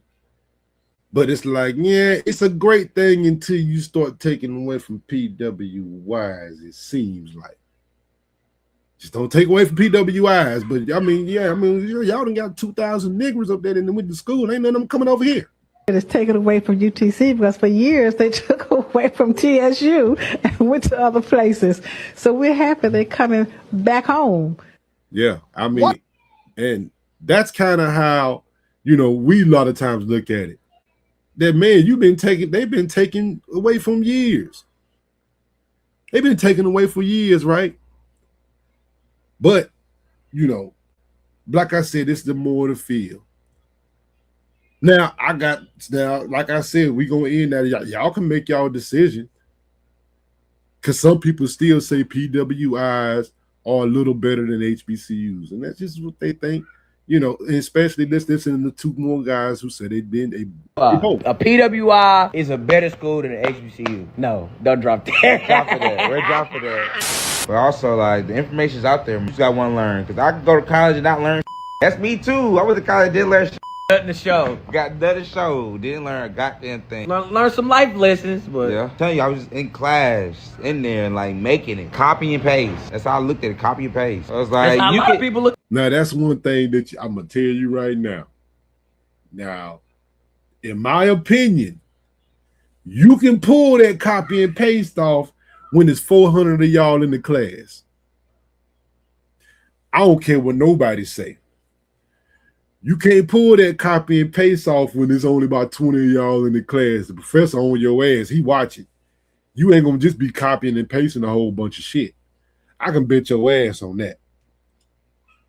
I can bet you. Look, like I said, hey, I can bet your ass on that.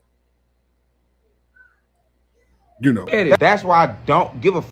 My mindset on it, like I didn't do nothing for this piece of paper. This makes it credible that I just got the piece of paper, that I finessed my way to a piece of paper. If it was all finessing, if you in college, you finessing. Big finesse. Best thing I heard, if you ain't cheating, you ain't trying. You ain't cheating, you ain't trying. God damn, man. That's hemp. That's a hemp verse, man. If you ain't cheating, you ain't trying. God damn it. I went to PWI and a HBCU. We speaking on that. Yeah, what's the experience? Experience or what's better? What's better? What's better? F it. What's better? PWI. A PWI is a better school than an HBCU. Let me reword that. My experience, PWI versus HBCU, I'm going to pick PWI again. Don't get me wrong, I love the HBCU. I love being around my people. I love the culture. I love it. But like, HBCU is unorganized. They claim they're underfunded, but you feel me? People be throwing bread here and there, but still like, there's no reason for the dorms to be looking how they do at some of these HBCUs. Got the same dorms that they had from 1960, 1970. Now, that might be a good damn point. When you talk about the facilities, that's a great damn point. The facilities are old. Dorm rooms are old. Buildings are old. Now you see some are building it up. You know, some are revamping and tearing down. Like I said, I know my old dorm is down. I know me and my dad, we 35 years apart and we stayed in the same dorm. You know. So it's like, but that dorm is gone for my kids though, right? So that's what I'm saying. It's slowly they're improving, but the facilities for sure. And I think that's what people get caught up. You get caught up in the facilities. They get caught up in the facilities of the PWI. Like this young man. I'm not just speaking on one HBCU. Right now, I am an HBCU student, but it's multiple HBCUs that's having, you're seeing the same problem. Yeah. You know, and so like I said, I think that's, when you look at it in terms of that, I think that part, you know, it's like, yeah, well, that's kind of obvious. That's kind of obvious. You know. Now, so it's going to be up to you. Now, last but not least, like I said, I kind of want to get into HBCU versus PWI. It's something that's near and dear to me. It's just near and dear to me, so I'm going to talk about it for a little bit. I can't talk about PWIs and HBCUs without talking about little sports. Yep, that's right. You know what I mean? So, and specifically football. I got to do it because I played at HBCU. You know. So, and like I said, it's a discussion.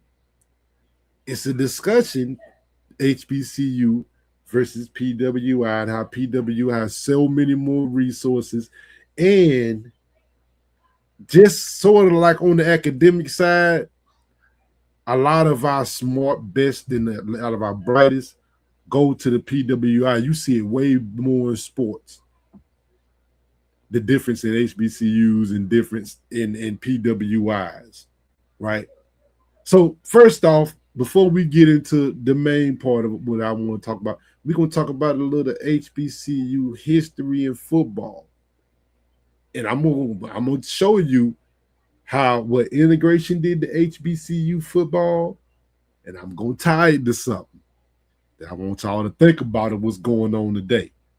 But let's take a look at the history. For decades, historically black colleges and universities were a haven for African-American players, particularly Southern black players who weren't allowed to play for schools like Alabama, Florida, or Texas.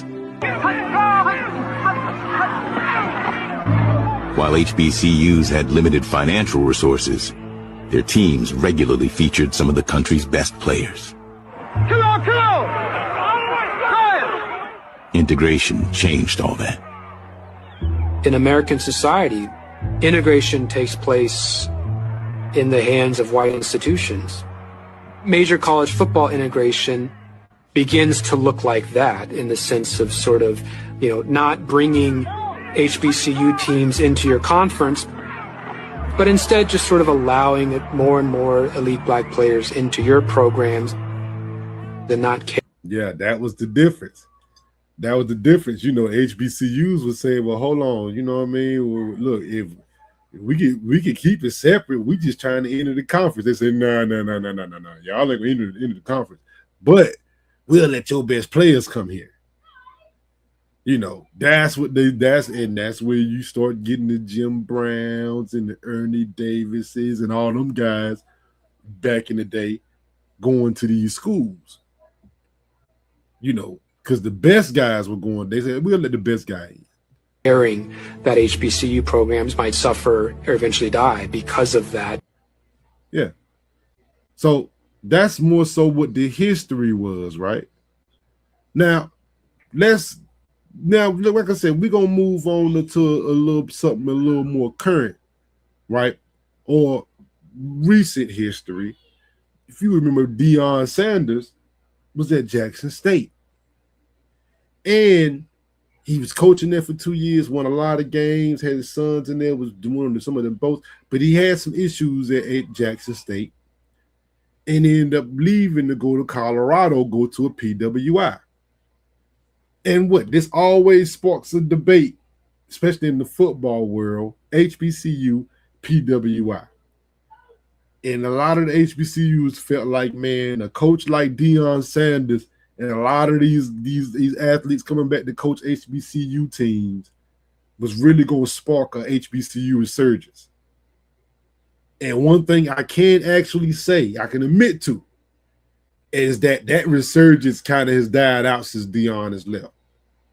But anyway, let's take a look at the debate. Is inside of a structure and a system that he has to play a certain game the same way you do. So Deion had to leave Jackson and go to all-white Colorado because he's in the system? Yeah, I believe Deion to be chasing a dream. I believe Deion to be chasing a position for him, his family, and then the mission. I believe the mission is still in the car with Deion. What is the mission for him is saving kids. At an all-white school, who he saving black up there? Who's Deion saving at the University of Colorado? He's saving.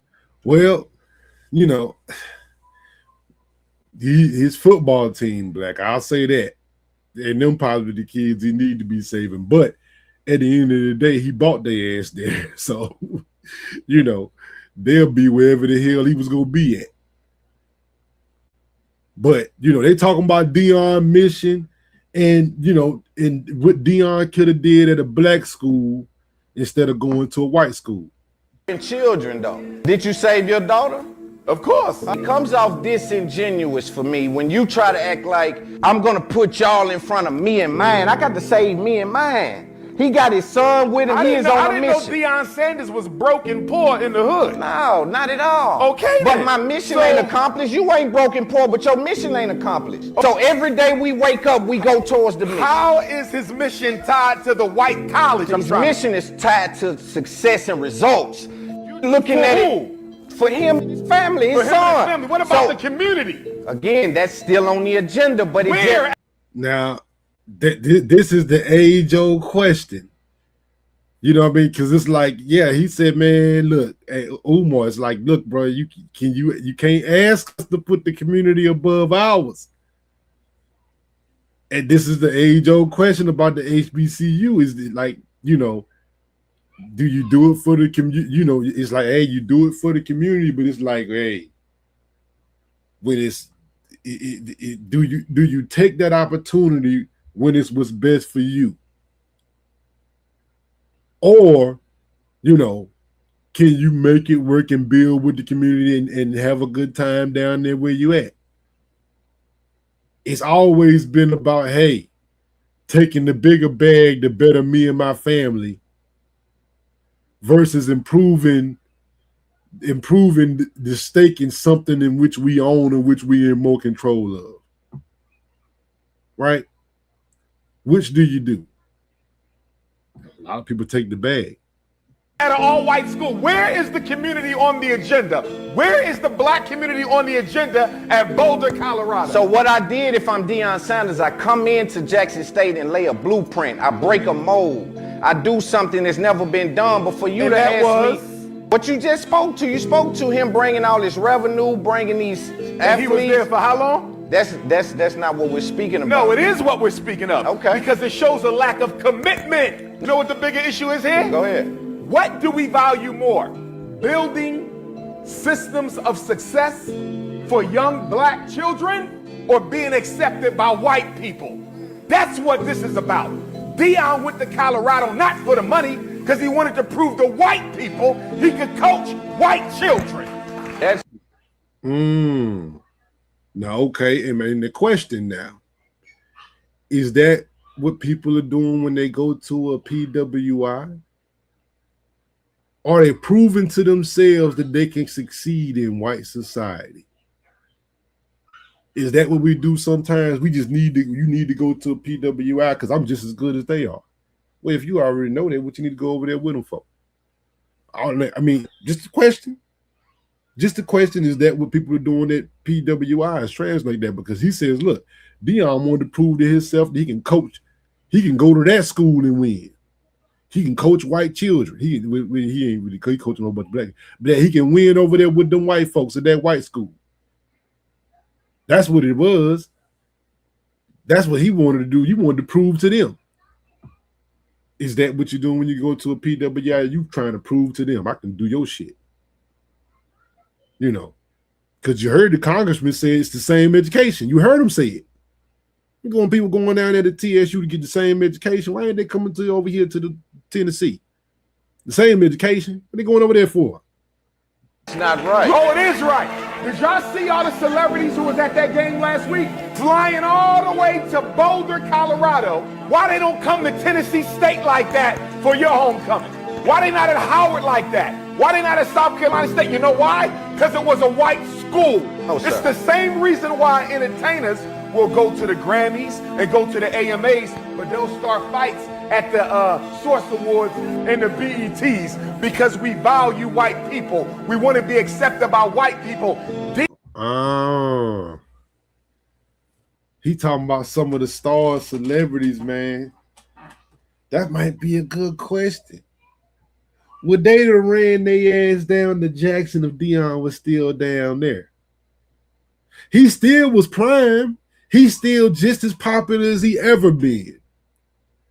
But it's because he in Boulder, Colorado, all of a sudden now, you get some black celebrities to show up. Yeah, we at the game. Yeah. How many of them took their ass down to Jackson State? I remember Deion at Jackson State. Jackson State was rolling. That motherfucker had a packed house in that bitch. Jackson State was rolling down there. I remember that. Like, damn, all right. Deion wanted white people to know he could coach at a white school. I think what Deion wanted was to show that he could be successful in collegiate sports. He could have done that in Jackson. I think he did it in Jackson. This is the point I'm making. 2 years, was it? He used them to get seen, known, to go to a white college. And you know what I think, y'all? You know, he said, man, he did it. He was successful, man. He said, yeah, he used them that gonna get on with a white college. That's what he did. He used them to get on. I mean, looking at the situation, maybe you can say that. Because they won't nobody else giving him a shot until he went down to Jackson and dominated like that. Him and his boys. I believe the white power structure sat down, had a meeting, and said, we got to put an end to this. If we let Deion stay at Jackson and he start pulling Ed Reed and Randall Cunningham and all these ex-NFL greats to these HBCUs, they're going to steal our money. This is $1 billion empire. We cannot afford for the HBCU to steal all the top tier. Oh, man. Now, when Umar say that, I know y'all thinking like, no, that he got a freaking point with that. They could have came and said, Deion, because Deion, look, I think when Deion sent when they got Travis Hunter, Travis Hunter was a 5-star recruit, the best two-way player in coming out of high school. And when he chose to go down to Jackson State to play with Deion, that sent shockwaves. It sent shockwaves through the PWIs, through the Big Five conferences. If you don't remember if y'all don't remember, like I'm telling you, when Travis Hunter was the linchpin, of course they knew. Okay, you had Shador, and he gonna coach his son, and you had Shiloh. but it was Travis Hunter. Travis Hunter was the kid that make him say, hold on. That's the best player in the country. He's not going to Alabama. He's not going to Florida State. He's not going to Ohio State. He's not going to Michigan. He's going to Jackson State. Oh, yeah, nah, time out. We got to blow the whistle on this shit. Get seen, known to go to a white college. And you know what I think, y'all? I believe the white power structure sat down, had a meeting, and said, we got to put an end to this. If we let Deion stay at Jackson and he start pulling Ed Reed and Randall Cunningham and all these ex-NFL greats to these HBCUs, they going to steal our money. This is $1 billion empire. We cannot afford for the HBCU to steal all the top tier athletes because there will be a reversal of power in D1 sports. And they said we know Deion ain't the loyal type to the black community because he the one who also criticized Colin Kaepernick for taking a knee. So you know what we're going to do? We're going to get the whitest school in the country to offer him some money to come teach them. Deion was sent to Colorado to make a statement. God damn, it's like, yeah, shit, he did pick an ultra white school. Like, hold on, so Colorado, out everybody had to be Colorado. It couldn't be no place in the South where, daggone where the black population, nah, it got to be Colorado, way out west. That's the team that's gonna offer you some damn money. It's like, God damn, did it have to be them?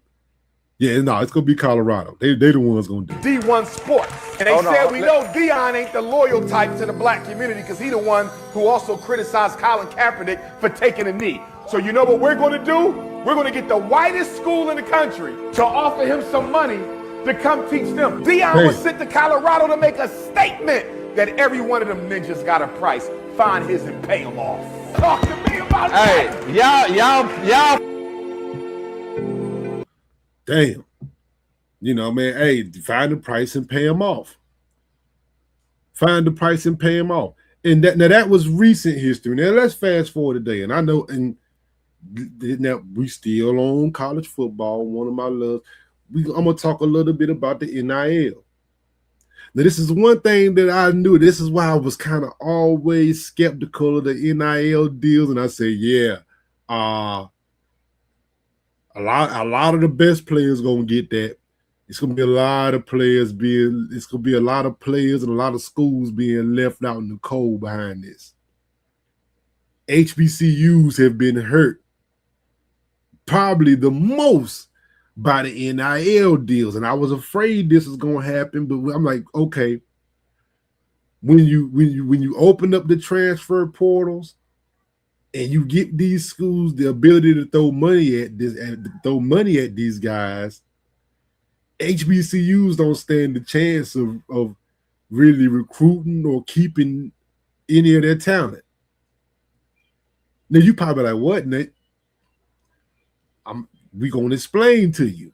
It's hard to keep talent in the NIL. Actually, not black college players. I don't care what nobody say. They're not going to give you the same shot as a player from a PWI. My thing is this. They have turned black college into JUCO. They have literally turned it into JUCO. It's a form league. Yes. And this. Yeah. Now, of course, I didn't think about this either. But I could even say my son went through it. It's like because he started out at HBCU, then transferred to a PWI. But I'm starting to think like, oh shit, the way they're throwing money now, in a way they're treating a lot of these black colleges like JUCOs. A lot of the big kids, they'll come down and they'll watch some film, and if they hear about a guy that tick out on film, they'll go down there and get him. You can always hit that transfer portal, and I can come get you. They trust me. I'm like, yeah, they probably ain't gonna be too much NFL talent down at the HBCU level now, because if they see it any time before you a junior, oh yeah, it's gone off to the moon. Yeah, oh yeah, you about to hit that transfer portal. You ain't gonna be here long. This is what's fucked up about it. So Once a player ball out, and unfortunately, we probably finna see it with our team. We got a lot of ballers on that team. They're gonna get offered after this year, and they probably gonna be gone. I don't even want to say their names because I don't want to get nobody in any trouble, right? But yeah, basically, you offering scholarships, the kids already on the team.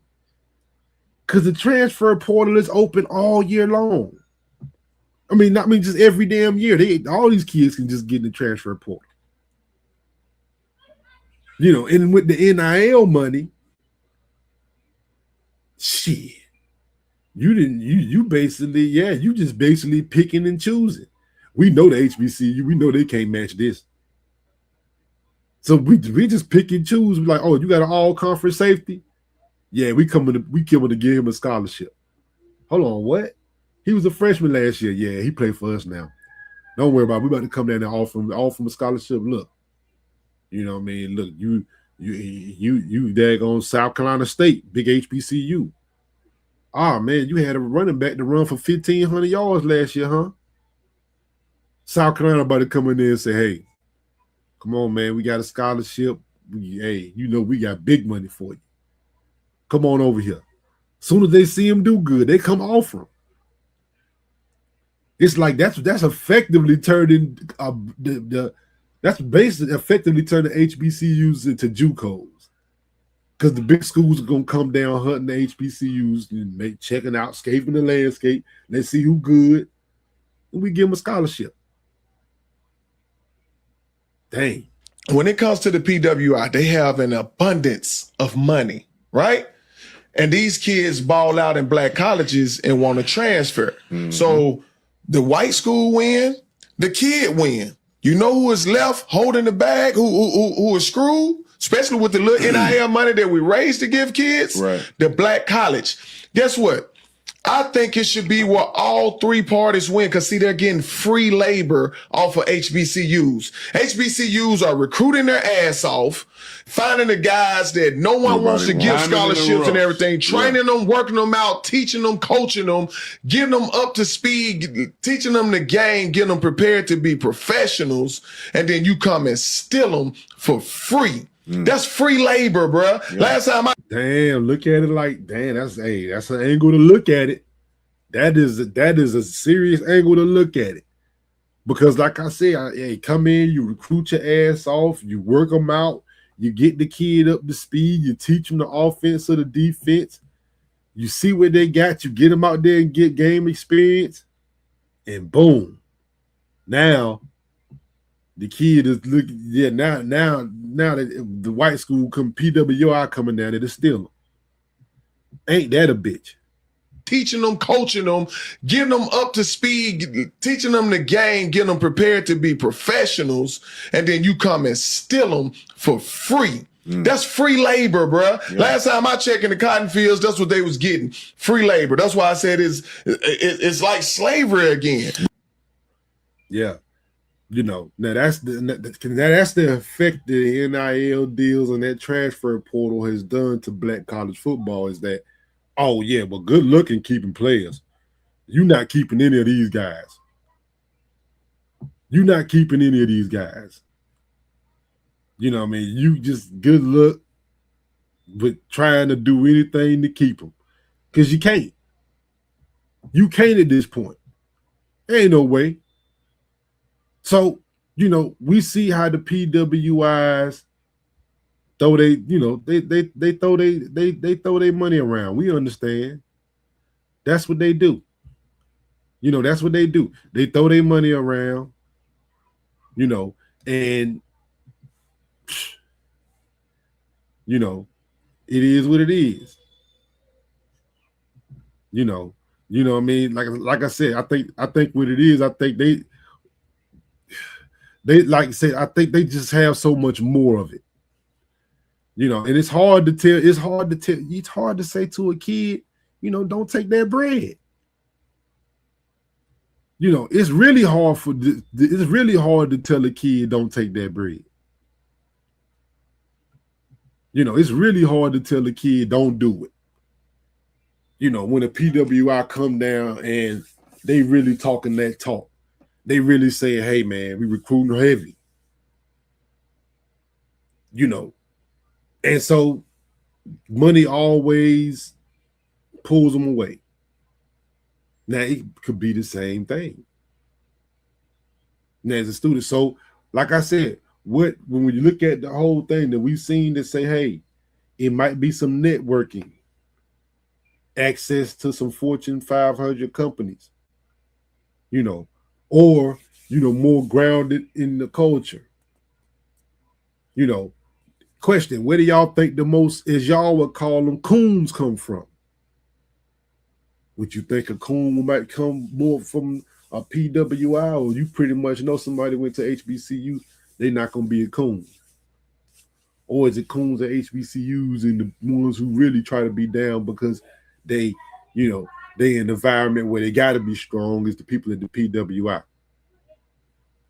You know, what you think about that?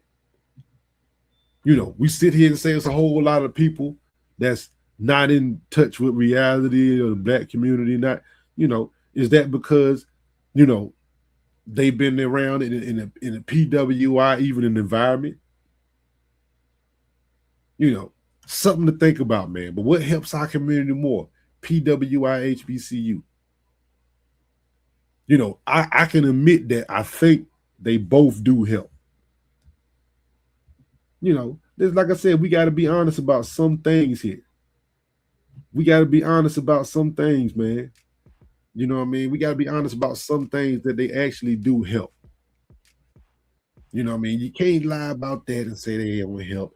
Even PWIs. Going to a PWI help too. You know what I mean? It helps too, because guess what? You can't say that education, ever getting an education is bad. You can't ever say that getting an education is not, you know, that getting an education is not, you know what I mean, probably what we should be trying to do, right? We should always stress to get an education. But HBCU versus PWI. HBCU tend to be more grounded. More leaders come from HBCU, more sure of themselves. 80% of judges, 50% of lawyers, all from HBCUs. Right? Well, a bevy of professors, all teaching at HBCUs. Right? I mean, it is a place of higher education, most of them. Now, if it's underperforming, maybe you need to, you know, need to reevaluate it. We do have some good ones. We do have some good ones out there. And I think at the end of the day, it's just all about, you know, all about your angle. But I think if 2053 is coming, I think we better have a strong HBCU presence. We better have a strong, presence of our graduating classes coming out of these HBCUs and stay valuable, to stay viable. That's one thing we don't talk about. As we do have a population of professionals, we better keep them. We better keep them. We better keep them graduating school and doing what they supposed to do. Right? But yo, man, y'all hit that like button for you, boy, man. Appreciate y'all, man. We gonna holler at you when we holler at you.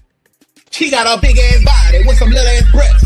Do like a gorilla, bitch, and beat on your chest. Big ass body with some little ass breasts. Do like a gorilla, bitch, and beat on your chest. Silverback, silverback, silverback, silverback, silverback, silverback, silverback, silverback, silverback, back, silverback, back,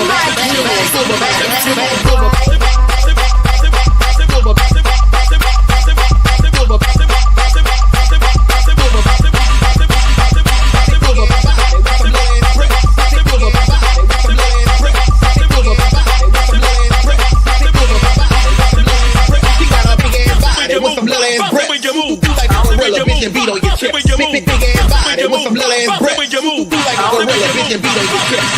Silverback, silverback, silverback, silverback, silverback, silverback, silverback, silverback, silverback,